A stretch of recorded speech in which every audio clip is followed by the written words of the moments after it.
Salut, c'est Clémentine de l'Imerté. Avant de lancer l'épisode, j'ai un message pour vous.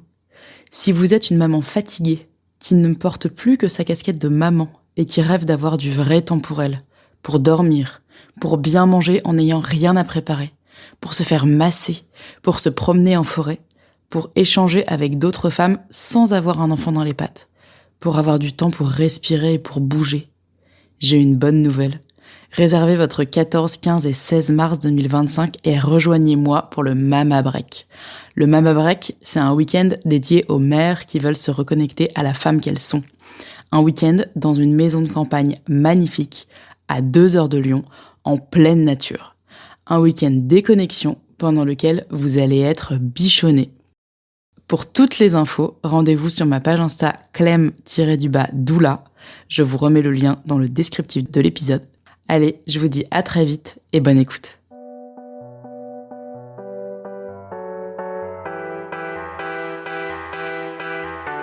Salut, c'est Clémentine de l'Imerté. Dans mon podcast, je partage des histoires ordinaires de femmes extra, des femmes devenues mères qui jonglent entre toutes leurs casquettes. Et plus je partage d'histoires, plus je me rends compte que les femmes, et les mères en particulier, passent par des questionnements similaires. Ces questions, j'ai envie d'y répondre. Je crée donc les mini-séries du mardi. Ce sont des séries de quelques épisodes dédiés à une question, pour lesquelles j'interviewe le ou la pro du sujet. Ces épisodes hors série, c'est le mardi. Si vous vous posez des questions liées à votre rôle de mère, à votre corps qui a changé, à votre féminité, partagez-les moi et je tâcherai d'interviewer la bonne personne pour y répondre. Pour cette première mini-série du mardi, j'ai interviewé Elodie. Elodie est kiné, spécialisée dans la santé de la femme. Elle est aussi professeure de yoga yin et de yoga de la femme et maman d'une petite fille. Avec elle, on va plonger dans le monde merveilleux de notre périnée. Je vous souhaite une bonne écoute pour cette première mini-série du mardi que j'ai appelée Périnée chérie. C'est parti. Bienvenue dans ce troisième épisode de la série Périnée chérie. Je suis avec Elodie. Et dans ce troisième épisode, on va parler de rééducation. Mais en fait, comme nous l'a partagé Elodie dans l'épisode précédent, en général, la rééducation arrive au bout de 6 semaines. Et donc ma question, Elodie, c'est est-ce qu'on est obligé d'attendre 6 semaines pour aider notre périnée post-accouchement? Eh bien, on n'est pas du tout obligé d'attendre 6 semaines. Je dirais même qu'en fonction de... Alors, ça va dépendre aussi de si ça a été un accouchement à voix basse, un accouchement avec forceps, épisiotomie ou une césarienne. On ne fera pas, évidemment pas les mêmes choses, mais globalement, le périnée, on peut commencer à le réveiller tout doucement, je dirais même à J1, quoi. Enfin, tu viens d'accoucher, le lendemain, tu peux commencer à, de nouveau contracter un petit peu ton périnée. Encore une fois, ça va dépendre de ce qu'on a vécu, des sensations que l'on a. Et quand je parle de réveil musculaire, c'est vraiment juste, je viens chercher la mobilisation du muscle, hein. On n'est pas sur un effort considérable. On est vraiment juste là pour rappeler à notre cerveau que, OK, c'est là et ça peut commencer à resservir tranquillement. Pareil pour les abdos. Je pense notamment au transverse. On pourra commencer tout doucement, grâce à la respiration abdominale, à réveiller un peu le bas du ventre, le transverse. D'autant plus si on a eu une cicatrice de césarienne, c'est une zone qui va être quand même pleine d'hématomes, qui va être douloureuse, voilà, au début va beaucoup tirer. Mais simplement revenir respirer dans son périnée, dans son bas du ventre, pour remobiliser tout doucement les tissus, revasculariser tout ça, redonner en fait de l'élasticité et encore une fois, plus je vais avoir quelque chose d'élastique, plus ça va pouvoir revenir à sa place facilement. Donc, c'est vraiment juste ce qu'on cherche dans les premiers jours. À l'hôpital, par exemple, on est encore à la maternité et voilà, on est allongé dans son lit avec son bébé. On peut juste voilà, reprendre cette conscience-là tout doucement. Et puis aussi, je digresse, je vais pas parler que périnée, mais je pense à une cicatrice de césarienne.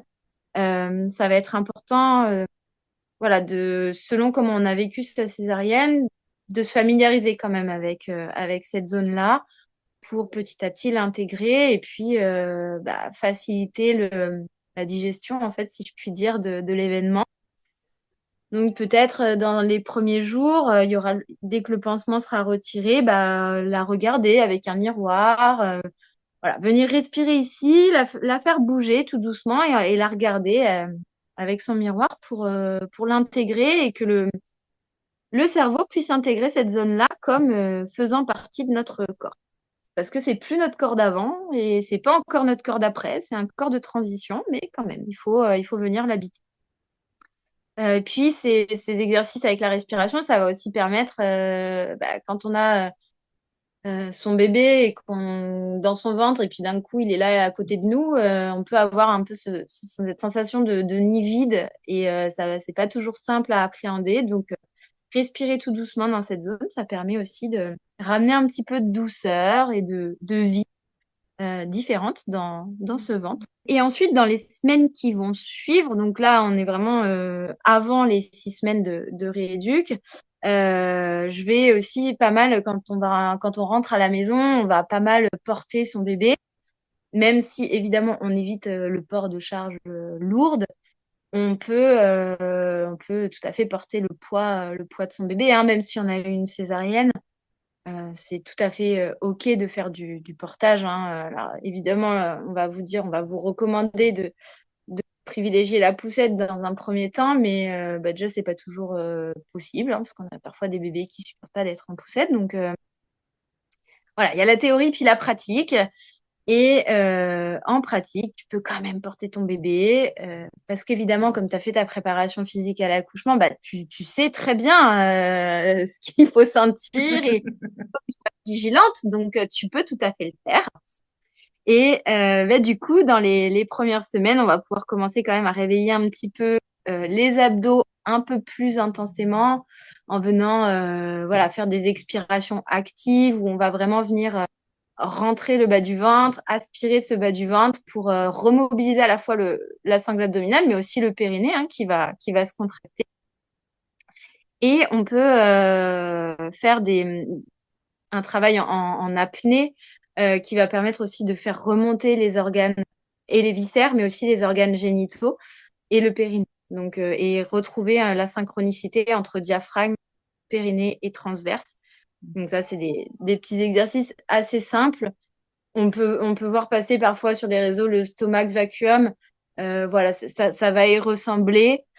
Et ça, c'est très, très bon à faire, je dirais, 3 semaines, un mois après un accouchement. Voilà, et aussi masser les organes viscéraux, favoriser le retour des organes à leur place. Et puis, ça permet aussi à l'utérus de retourner un peu plus facilement à sa place et un peu plus vite, quoi. Donc c'est très bien comme petit exercice à faire. Ça peut arriver hein, qu'on fasse des rééducations précoces en fonction de ce qui s'est passé lors de l'accouchement. Je pense notamment à des déchirures stade 3 ou 4. Hein. Donc là, c'est quand on a vraiment le périnée presque intégralement déchiré, voire intégralement déchiré hein, entre l'urètre et l'anus. Voilà, tout est ouvert.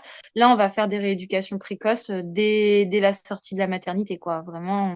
Et là, pour le coup, on met l'accent sur les abdos à fond pour protéger au maximum son périnée en attendant de faire la rééducation périnée dans les 6 semaines.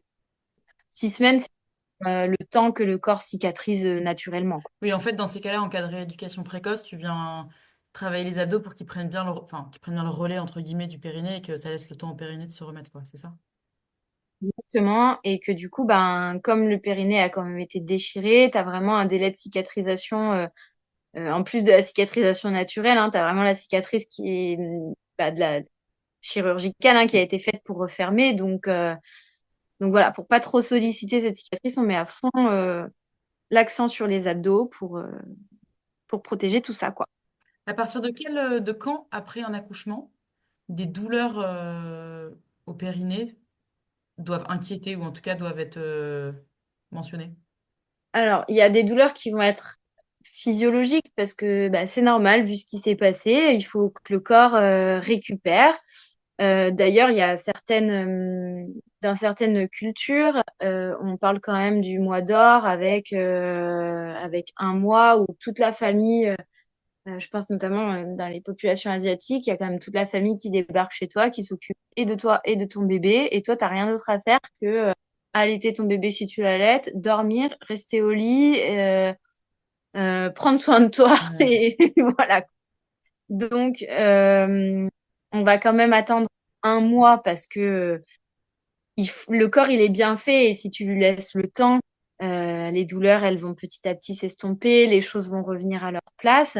En revanche, si un mois, 6 semaines, tu vois qu'il y a des douleurs qui sont toujours là, ça peut être bien de faire un petit tour chez l'ostéo. Enfin, de toute façon, moi, mes patientes, tu vois, avant de commencer la rééducation, quelle qu'elle soit, que ce soit abdominale ou périnéale, je leur dis toujours d'aller voir, de faire un point chez l'ostéo. N'importe quelle patiente qui a accouché, en fait, tu vas chez l'ostéo, ton corps, il a quand même subi des changements pendant 9 mois. Mm. Il vient de vivre le truc le plus incroyable qu'il fera jamais. Tu vas chez l'ostéo, en fait. C'est juste la question, elle se pose pas. Et en cas de douleur, ouais, 4 semaines, 6 semaines, on peut commencer à se dire que là, c'est pas forcément physio et qu'on peut aller aider le corps. Ok. Comment, tu disais tout à l'heure que post-accouchement, on évite de porter une charge lourde. Il y a plein de bébés qui ont besoin quand même d'être portés beaucoup, beaucoup post-naissance. Comment on peut faire en sorte de porter son bébé tout en préservant son périnée? Alors déjà, pareil, chez des gens qui sont formés au portage physiologique, moi je le conseille beaucoup à mes patientes, d'aller prendre un cours de portage pour être à l'aise déjà avec les différents systèmes de portage, parce qu'au début ça peut paraître quand même hyper compliqué, tous ces nœuds et ces longueurs de tissu là. Bien connaître un portage physiologique, vraiment c'est important parce que et pour toi, pour ta posture, parce que franchement, dans la rue, mais enfin, faut que j'arrête de faire ça. Mais c'est vrai que du coup, je vois les gens dans la rue, j'arrête pas de regarder leur portage et je me dis, mais leur enfant est beaucoup trop bas ou beaucoup trop, enfin, beaucoup trop mal installé. Donc, quand ton bébé, il est pas lourd, ça va. Mais en fait, a priori, il est quand même censé grossir et grandir. Donc, ça va être de plus en plus pesant et Mm. compliqué. Et autant quand il est léger, tu sollicites un petit peu trop telle zone du corps, machin, c'est pas grave, ça se voit pas. Sauf que quand ton bébé commence à peser très lourd, que toi, tu es de plus en plus fatigué, que t'as pas une bonne sangle abdominale, que t'as pas des bons dorsaux, que tu as un périnée qui a quand même pris un peu cher pendant l'accouchement, bah, ton portage, en fait, s'il n'est pas béton, s'il n'est pas physio, ça va être très, très compliqué, quoi. Donc, on favorise le portage physiologique en allant se former avec des gens qui sont là pour nous apprendre à le faire, pour nous donner confiance aussi. Ça va permettre d'avoir une bonne posture, de travailler les bons muscles et de limiter les impacts sur le périnée. Donc ça, vraiment très, très important. Idem quant à l'aide. Bon, moi, la première, hein, j'ai pris des positions improbables pour allaiter. Parce qu'au début, t'es là, enfin, en plus, la mienne, elle prenait pas le sein, c'était compliqué, mais bon, même quand ils prennent le sein, t'es là, genre, faut pas qu'ils le lâchent, alors tu t'es crispé comme jamais pour que ton enfant soit sur son téton, là, et en fait, toi, tu tiens trop mal, t'as tes abdos complètement en pression, ça appuie sur le périnée, enfin, c'est n'importe quoi. Donc, pareil, on favorise quand même des bonnes postures pour l'allaitement. On se met confortable. Si on est à la maison, on utilise la coudoir du canapé, les coussins, tout ce qu'on peut pour, voilà, pour être bien installé et limiter les pressions abdominales et périnéales. Ok. On a parlé de massage du périnée avant l'accouchement. Est-ce qu'il y a un bénéfice à se masser le périnée après l'accouchement?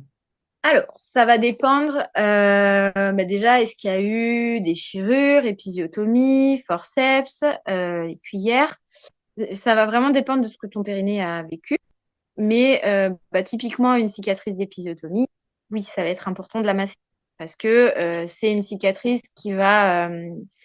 bah, en fait, les différentes... N'importe quelle cicatrice, hein, pas qu'au niveau du périnée, mais en fait, les différentes couches des tissus qui ont été coupées vont se recoller les unes aux autres et elles vont se recoller, pardon, un petit peu comme elles veulent.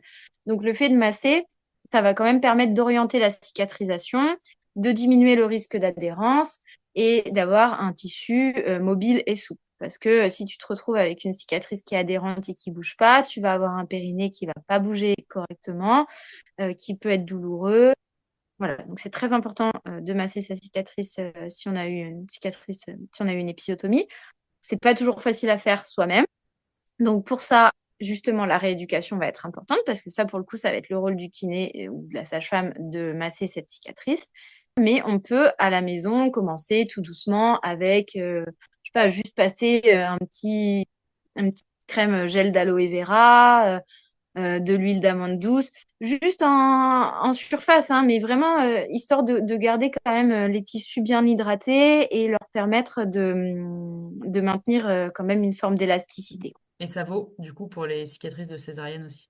Voilà. Mais pareil, masser sa cicatrice de césarienne soi-même, c'est pas toujours évident, surtout au début. Donc déjà, prendre conscience de sa cicatrice, comme je le disais, quand on est encore à la maternité ou à la maison, quand on rentre, hein, juste prendre un petit miroir et, ok, souffler, mais regarder sa cicatrice quand même pour l'intégrer en fait à son corps. Sous la douche aussi, quand on prend sa douche, bah, passer le jet d'eau sur la cicatrice pour réveiller tout doucement en fait cette zone-là. Et puis favoriser. En fait, plus tu vas intégrer une zone de ton corps, plus ça va favoriser sa cicatrisation. Donc, même si c'est simplement une prise de conscience sans la toucher, c'est déjà très bien. Ensuite, euh, si tu peux passer un petit peu de crème, Cicaplast ou encore une fois, huile d'amande douce, huile de coco, voilà, juste en superficie sur les tissus de ta cicatrice, c'est très bien. Et après, c'est la kiné qui fera le boulot en rééducation. Super, merci pour toutes ces infos, Elodie. Dans le prochain épisode, on parlera certes de rééducation du périnée, mais surtout de rééducation des abdos.